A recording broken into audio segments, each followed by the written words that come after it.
ఒక టర్మ్లోనే. ఈ ప్రాజెక్టు 40 టీఎంసీలకు కుదరదు హెచ్ఎన్ఎస్ఎస్, ఇది 5 టీఎంసీలు చేస్తే చాలు, కేవలం త్రాగునీటి అవసరాలకే చాలు అని చెప్పి జీవో ఇచ్చి ఆ రోజు శంకుస్థాపన చేశావు. మర్చిపోయాడు చంద్రబాబు నాయుడు గారు. పోనీ శంకుస్థాపన చేశాడు, కనీసం కొద్దో గొప్ప పని స్టార్ట్ చేస్తాడంటే హెచ్ఎన్ఎస్ పనే స్టార్ట్ చేయలేదు.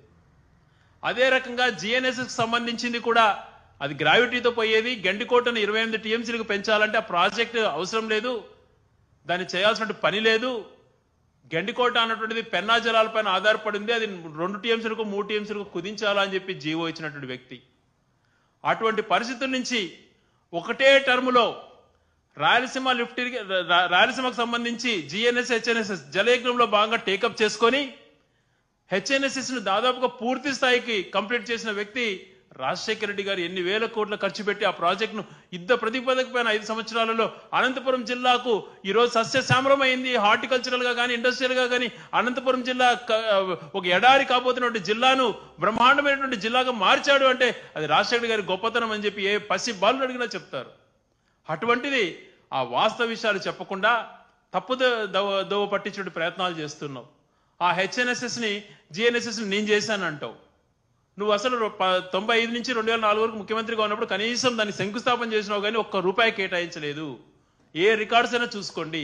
రాజశేఖర్ గారి పీరియడ్లో అది కంప్లీట్ అయిన దానివల్ల జీడిపల్లి రిజర్వాయర్ కూడా కంప్లీట్ అయ్యి గొల్లపల్లి రిజర్వాయర్, మార్ల రిజర్వాయర్ ఇవన్నీ కూడా చేసుకుంటూ పోవడం వల్ల ఏదైతే కియా ఫ్యాక్టరీకి ఈరోజు గొల్లపల్లి రిజర్వాయర్ అనుకూలంగా ఉందో అప్పుడు అది ఆ ప్రాజెక్టు 80% కంప్లీట్ అయినది. అక్కడ నీళ్లున్న ఉద్దేశంతోనే కియా ప్రాజెక్టు కూడా రావడం జరిగింది.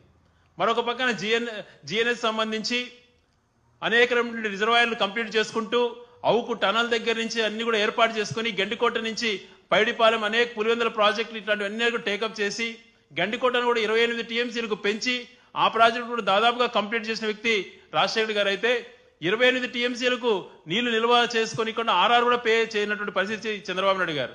మరి అది కూడా 28 టీఎంసీలు మొట్టమొదటిసారిగా జగన్మోహన్ రెడ్డి గారు ముఖ్యమంత్రి అయినాక అక్కడ స్టోరేజ్ చేయడం జరిగింది. మరి ఇవన్నీ మర్చిపోయి తనే హెచ్ఎన్ఎస్ చేసినా జిఎన్ఎస్ చేసినా అని మాట్లాడుకోవడం ఎంతవరకు సంబంధించిన చంద్రబాబు నాయుడు గారు ఒక్కసారి మీరు ఆలోచన చేయమంటున్నాను. ఏదో వింటున్నారు కదా అని చెప్పి తప్పుదోవ పట్టించేటువంటి ప్రయత్నాలు చేయడం సమంజసం కాదు. చరిత్ర అందరికీ కూడా తెలుస్తుంది.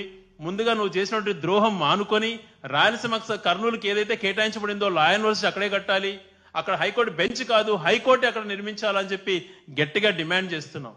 అదే రకంగా రాయలసీమ లిఫ్ట్ ఇరిగేషన్ కి సంబంధించింది కూడా దాదాపుగా 80% పనులు పూర్తయినాయి. ఆ ప్రాజెక్టును కూడా టేకప్ చేయండి, అది కంప్లీట్ చేయండి. గతంలో రాయలసీమకు సంబంధించినటువంటి పోతిరెడ్డిపాడు చేస్తుంటేనే నువ్వు వ్యతిరేకించావు. 2 ప్రాంతాల మధ్యన చిచ్చు పెట్టి ఒక ప్రాంతానికి సంబంధించి ధర్నాలో నువ్వు పాల్గొన్నావు. అటువంటి చరిత్ర నువ్వు మర్చిపోయి ఈరోజు నేను ఏదో ఇరిగేషన్ ప్రాజెక్ట్స్ రాయలసీమకు నేను చేశానని చెప్పి మాట్లాడుతుండడం ఎంతవరకు సమంజసం? పోతిరెడ్డిపాడు ఆ రోజు రాజశేఖర్ గారు చేయడం వలన ఈరోజు రాయలసీమ ప్రజలకు చుక్క నీరు అందుతుంది, 2 పంటలు పండించుకుంటున్నారు. ఇది అందరికీ తెలిసినటువంటి అంశమే. జగన్మోహన్ రెడ్డి గారు ముఖ్యమంత్రి అయితేనే రాయలసీమ లిఫ్ట్ ఇరిగేషన్ టేకప్ చేసి అన్ని అనుమతులు పొంది దాదాపుగా కంప్లీట్ స్టేజ్కి వచ్చింది. అదన్నా కంప్లీట్ చేయండి. ఆయన కేటాయించినటువంటి లా యూనివర్సిటీని కంటిన్యూ చేయండి, హైకోర్టు అక్కడ ఏర్పాటు చేయండి. ఏదైతే ఈఎంసీ క్లస్టర్ ఉందో దాన్ని కూడా కొప్పర్తిలోనే అక్కడ పెట్టాలి అని చెప్పి మేము గట్టిగా డిమాండ్ చేస్తున్నాం. ఈరోజు రాయలసీమకు సంబంధించి శ్రీ సిటీ ఏదైతే తమిళనాడు బార్డర్లో ఉందో అది రాజశేఖర పీరియడ్లో ఏర్పాటైనది. కొప్పర్తి రాజశేఖర్ గారి పీరియడ్లో ఏర్పాటైనటువంటిదే. అది కూడా తర్వాత ఇక్కడ ఇండస్ట్రీస్ కొన్ని రన్ అవుతున్నాయంటే అది జగన్మోహన్ రెడ్డి గారి హయాంలో అవుతుంది, కానీ నీ హయాంలో నువ్వు ఏమీ చేయలేకపోయావు అని చెప్పి ఒకసారి చంద్రబాబు నాయుడు గారు గుర్తు చేస్తున్నాం.